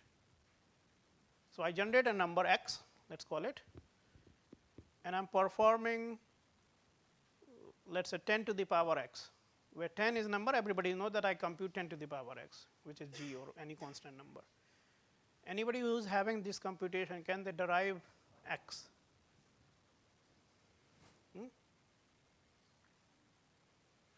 If they are able to do this, they will break all these algorithms. The answer is no, they cannot. Why? So this problem is called discrete logarithmic problem. I don't know if you heard about it. So for example, in the case of RSA, we were saying that if we have two large prime numbers, once you multiply them, there's no way people can factor it if they're large enough. If they are able to do so, they will crack the algorithm. They will crack the RSA. Because once you know P and Q, you know P minus 1 times P minus phi n. Once you know phi n, the algorithm is gone. In a similar way, if I'm picking a number, performing g to the power x, sending it to someone else, despite of the fact they know g to the power x, they know g, they won't be able to derive x. If they are able to do so, they can break number of algorithms, not just this one, the large number of algorithms. So there are certain mathematical principles based on we formulate those protocols. We assume that these properties are secure, they've been not broken. So, right. So in a way, you for each of the entity, you generate a number, call it a secret key, random number which is secret to individual, and then you perform public key, which is g to the power x, share with people who wants to send data to you, right? And then you also have a re-encryption key, for example, g to the power b and by c, which is c minus 1, right? So you generate those keys and somehow perform re-encryption as well. So in this case, as I said, we need data. DCU needs data to compute total supply, total demand in this region, and also get a sense whether they have enough supply. If not, then they need to disconnect lines or connect new lines so that they can get more power in this region. You go billing center that needs to know individual identity so that they can also get the bill. Yeah, so that they can generate the bills. Okay. So we run this scheme reflecting in what will happen at smart meter. Again, we are creating some sort of signatures so that whenever data being sent from smart meter to aggregators to other intermediate entities, every time we are verifying signature so that we get to know that data coming from the right source and data is also been not tampered, right? And somehow at gateway, aggregator or DCU, we are kind of decrypting using homomorphic algorithm. You should be able to derive all the messages. So at DCU, we are mostly interested in get to know the total demand, right? Or the consumption unit. So if the data is encrypted, you want to perform addition over the encrypted data so that you get a sum. But for billing purpose, you need individual meter reading coming from different individual household. So you kind of reflect what happens at communication server, what happens at data consultation unit, and what happens at your billing center. So again, we are not going to detail, but there are ways by proxy re-encryption we can derive individual data from each household, and so that they can use for billing purpose. We also looking into what if some of the metering, some of the data is malicious, assuming there might be rogue smart meter or somewhere it's not working properly, or maybe there's an attacker that can inject data over the network. So how do you differentiate or identify malicious data out of it? So the very quick thing is, again, we can compare certain things in batch. Yeah. So what does this symbol, this pi, what does it do? So sometimes you have sigma as well. Yeah. What is sigma? Summation. Yeah. It perform. If I'm saying I equals to 1 to 10, it will sum that number 10 times whatever is the values. Similarly, this is for multiplication. Yeah. So we are somehow performing some condition. We'll say while this is not equal to this, do this, right? And in between, we are using something. So this method is based on mostly what we call, the way we look for binary search tree. Have you studied that? What is that? How do we do so?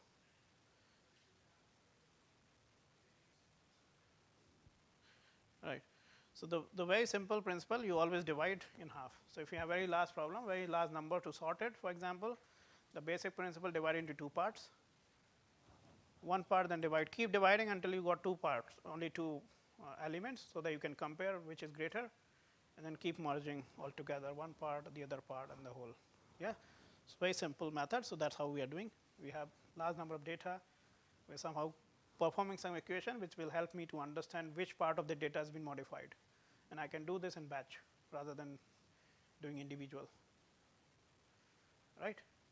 Let's say my data should be 100. If it is 101, I may divide into two half. One part might have 50, one part will have maybe 101. So I want to compare which part seems to be 101. One is 50, one is 51. So definitely 51 will have some addition to this.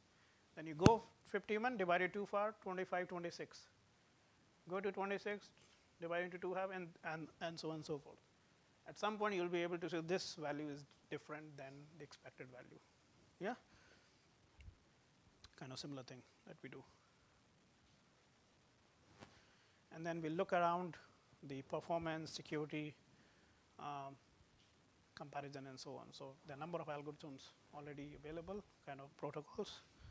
We look into what they are offering in terms of, are they doing prevention against attack, are they maintaining data integrity, are they offering privacy of the data as we need it at DCU, at billing centers, and so on. Try to understand what are the different functions that we are using, and what will be the computation look like, how many times we are using them in the whole process, and what kind of computation they generate. So in this case, we are using random numbers, which are very, very efficient. You can generate in a few milliseconds, not a problem. Exponentiation, that takes a while sometimes. Multiplication are reasonable. Pairing, maybe a bit. XOR, hashing, alpha, they all are very efficient. Yeah. So you can use them as many times as you want. They're very, very lightweight. So most of these protocols, you see, they are relying on hash functions, XORing, and so on, and less relying on more. We always use pairing, multiplication, exponential whenever we need them. But if there's a process, we can do this with XOR. We'll prefer to do so rather than utilizing more typical functions, because XOR hashing are very, very efficient functions in terms of computation. Yeah, so you have to kind of thought about it, what function I should be using in order to make it lightweight. The different ways of developing a system, developing an algorithm, but then what will be the what should be the combination that will result into least computational cost, right? So that I can deploy it on devices that do not have enough computational power. Yeah, some kind of comparison, and then we also look around computational overhead, execution time, how much time it takes.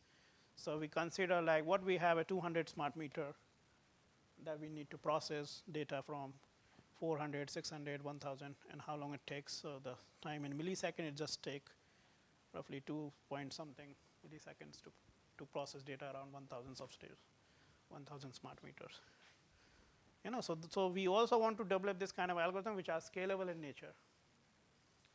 As an operator, if I have 2 minutes, probably I can handle 10 times of 1000 in 10 different areas where they have 1000 household. So we want to develop these kind of algorithms which are really scalable, lightweight, low computational. Yeah, they're easy to handle, and we can process them in batch. Maybe the last slide, I guess, before we go for another break, is NIST also talk about privacy concerns. So as I said, now researchers are also doing this work. We were working around encrypted data. Yeah, the whole theory around it, once you encrypt your data, no one can capture it. We are secure in terms of privacy of data.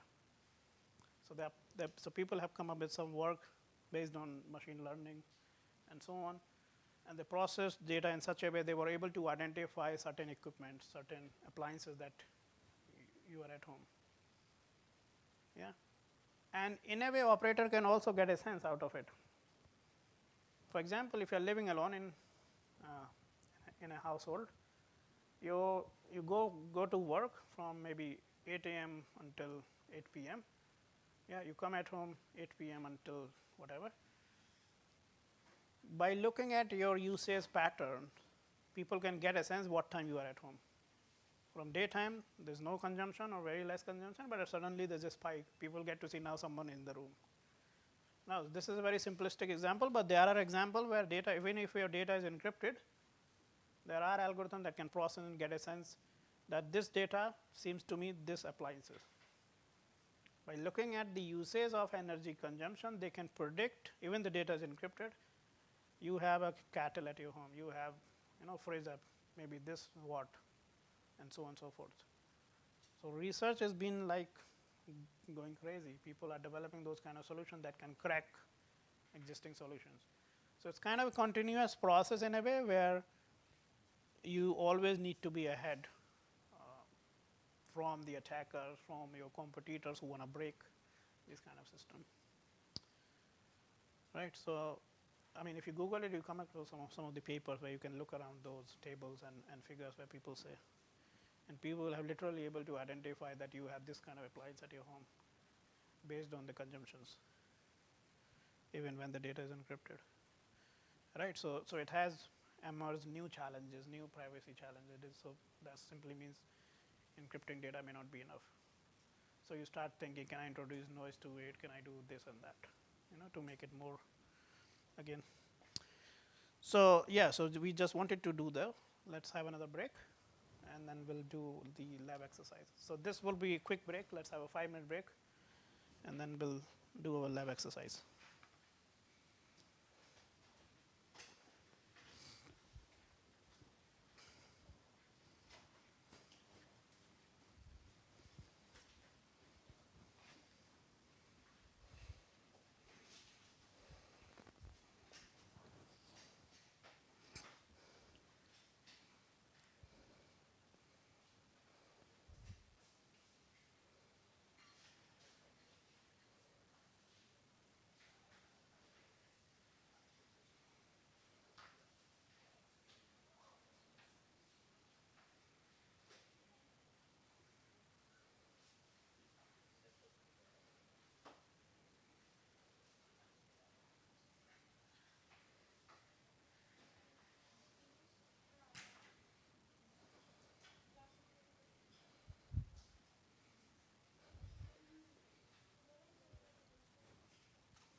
Okay, welcome back.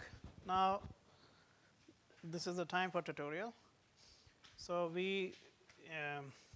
today we will also look at another PCAP file that has some piece of malware in it. The problem is I'm not able to send it over the network, because the email detects it. It doesn't allow this message to be sent. So I gave him a cache in USB drive. It's a PCAP file, so possibly you can copy it, and we can talk that in the next session afternoon. Yeah. So as long as you are talking about PCAP, it doesn't harm your system unless you extract that particular malware on your system. So once we are done with this exercise, make sure you delete this file. Yeah, it's just for us to do the exercise. Right. So for this part, we want to do task 1 and task 2. Now, task 1 is try understand some basics around how you configure system, what could be the security issues based on how you're kind of designing network architecture. What are the issues, what are the things you need to keep in mind when you design this, so that we have a better architecture in terms of security.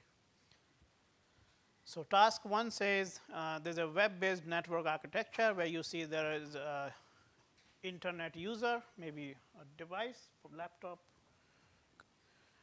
connecting over the network to a company. So first it comes across with there's a firewall in place, there's a web server, there's another firewall, a database server.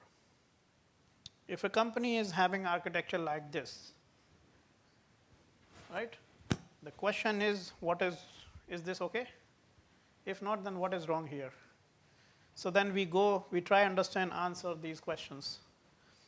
The one of them says, what is wrong with the above figure? Why it is considered insecure architecture? Second point says, what's the role of DMZ? Is it important to have it within the enterprise network? Third question, what are the issues with the current security practices when it comes to a layer of security implementation? What type of firewall will you prefer for better security? What issue can arise due to default port numbers? What are the differences between an internal LAN and a secure LAN? And how would you design a better secure network architecture? Yeah, so I gave you a problem. We need to answer these questions. You're free to use Google, whatever you like. See if we can find some of the answers. And then we can discuss it in more detail, how they should look like. Right, so the different question itself have some answers to some of the questions up to a certain extent. And if you understand these things, possibly by Googling them, you can get a better sense how we can improve this architecture to a more secure architecture. Right?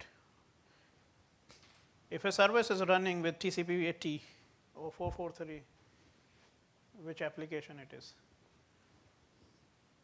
Which protocol we are talking about here? Somebody is using TCP at 1433 port number. Which application we are talking about here? What is the role of web server? What is the role of database server? How are you going to connect them? And how they should be connected in an enterprise?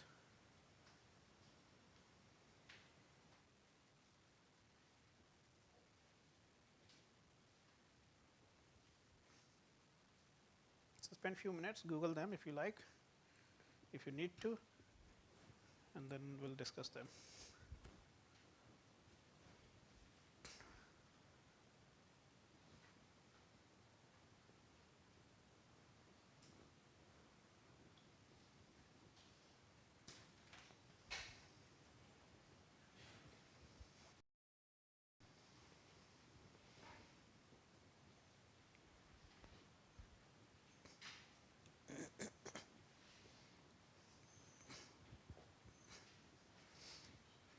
What are the different types of firewall we have? If you haven't studied, Google them.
you like, you can also do this in groups. Maybe you can have a group of 4 or 5 people. One person can answer one question. It's attack type, and what were the issue in that one?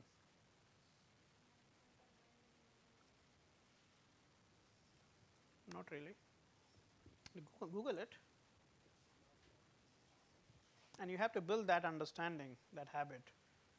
Whenever you come across with something, you Google it, get to know what actually happened, how did it happen. Yeah. If you keep doing so over the period of time, you get a sense. If something like this happening, why? What are the causes? Why this is happening?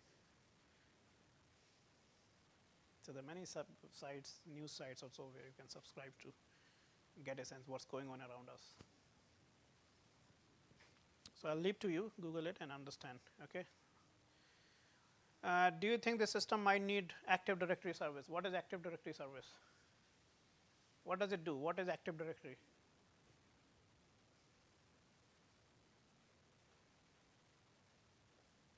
What's the use of it?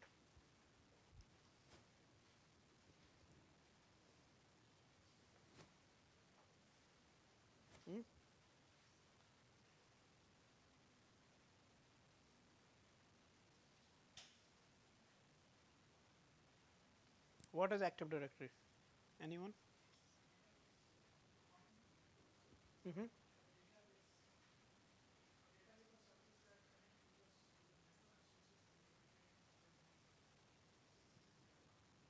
What does it mean in other way?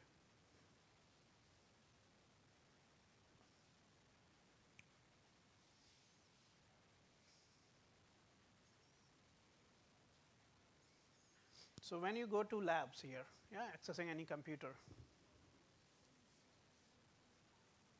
Yeah, I'm talking about now. When you go to a lab here, accessing any, we call it a local passwords, local accounts. Yeah, if somebody know that password, they can get into the device and do whatever they like, right? The only way to understand it through packet capturing. If that computer is connected to the network, sending some packets, you capture and get to see someone has access XYZ. If you don't have Wireshark, if you don't have those tools, it's very hard to understand because there are no logs. Those are local systems. Yeah. So at Cardiff University, we do have Active Directory, not just Cardiff, across all the organizations. In order to log into any computer within the university, we have to use our own user ID password that we generally use for every other thing. Yeah. I can access desktop of my computer on this laptop as well. Yeah.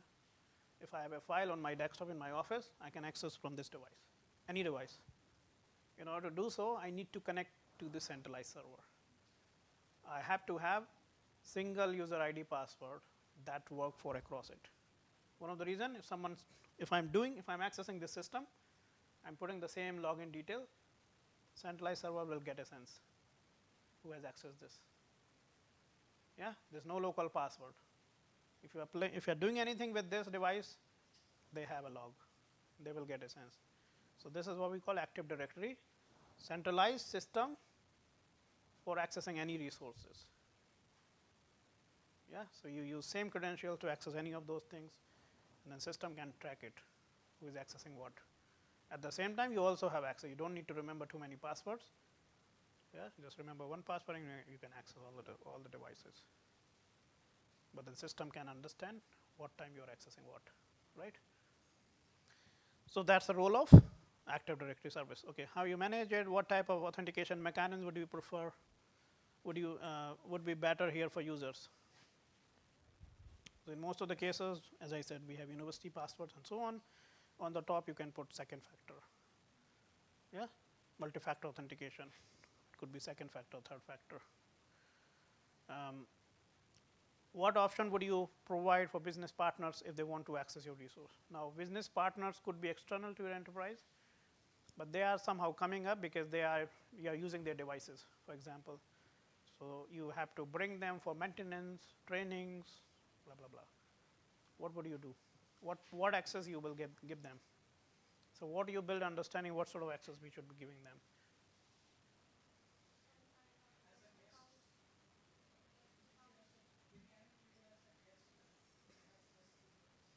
Right, exactly. So you want to give them access based on what they need it. What devices they will be accessing, you give them those kind of permission, not the whole permission to entire system to or the other resources. Yeah. Do you think this system might need? Okay, so we talk about all this in the main office also. Okay, so let's come to this one very briefly. So let's say you see there are a number of LANs connected in this way. What kind of possible security issues and attack attempts arise each of these divisions? So they are having wireless network, for example. What will happen? There are some devices having weak passwords. So if you have weak passwords, possibly people can compromise it. There are tools. I don't know if you heard GIAN enable. So GIAN enable, and there are multiple tools. They can crack your password in seconds if you're not following the best practices. Yeah, they can guess your password in milliseconds or seconds. So it's always recommended to use strong passwords, very strong password especially for your critical systems. What else? We know CBE. We talk about that. Yeah, CBE. What is CBE?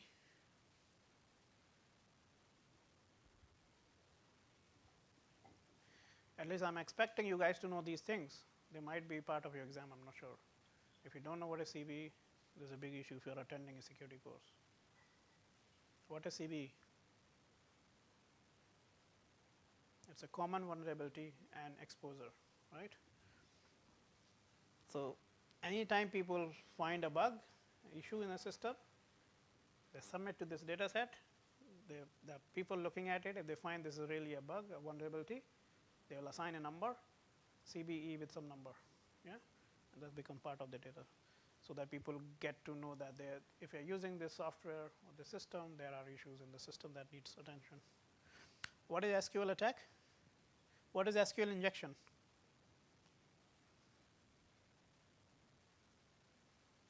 Have you heard about it, SQL injection? What does it do?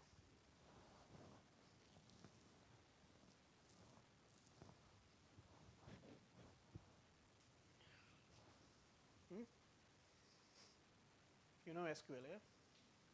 What is that?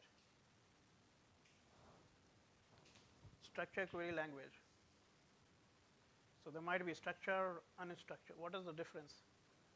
Structure and unstructured.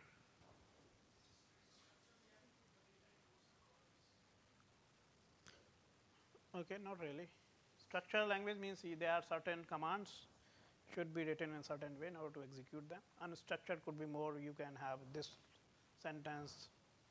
Oh, yeah, so you kind of give you more flexibility. For example, C language was very structured. You declare them and then only you can utilize blah blah. But in Python you can declare at any point. You can pick any variable anytime and can use it.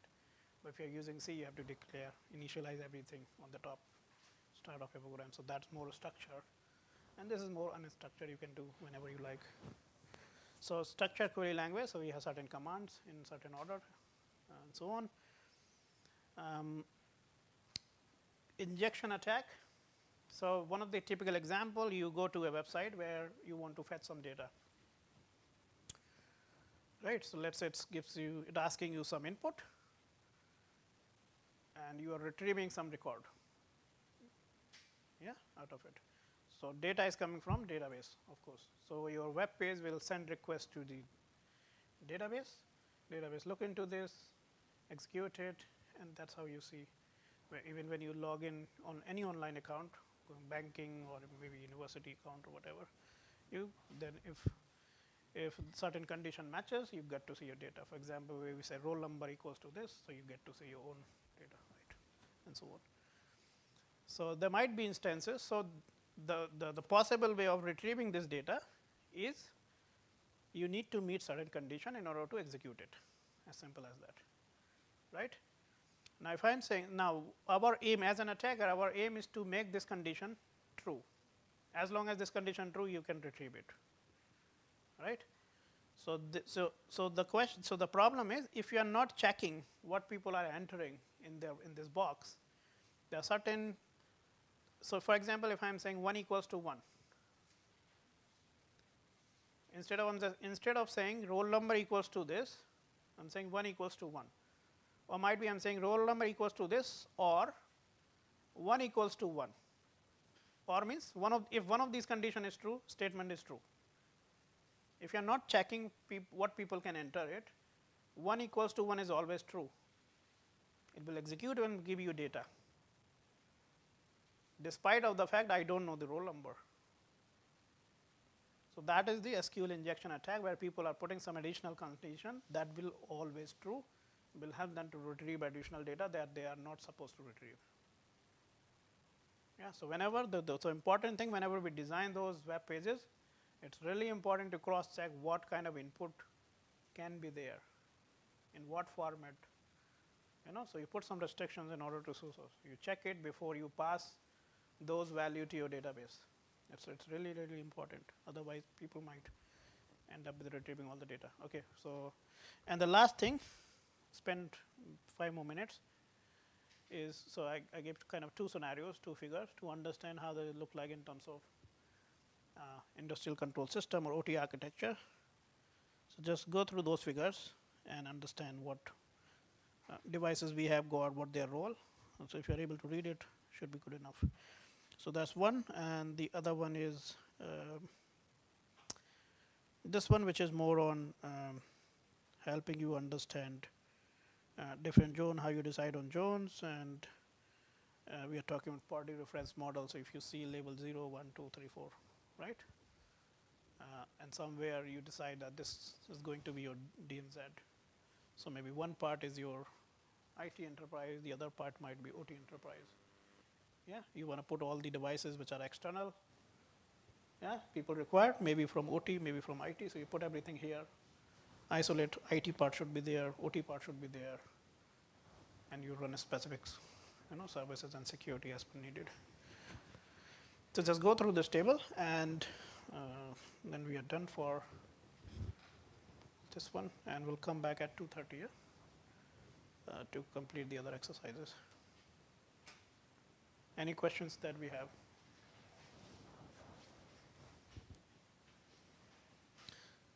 Because we need to build this logical understanding. If we are not doing so, there will always be possible someone can compromise our system, because we are talking about the scalable system. On paper, it looks like quite easy, but we have so large number of devices that you can't even understand. So designing network architecture is very crucial. For us to isolate the devices that doesn't need internet, we need to keep them stay away from the internet.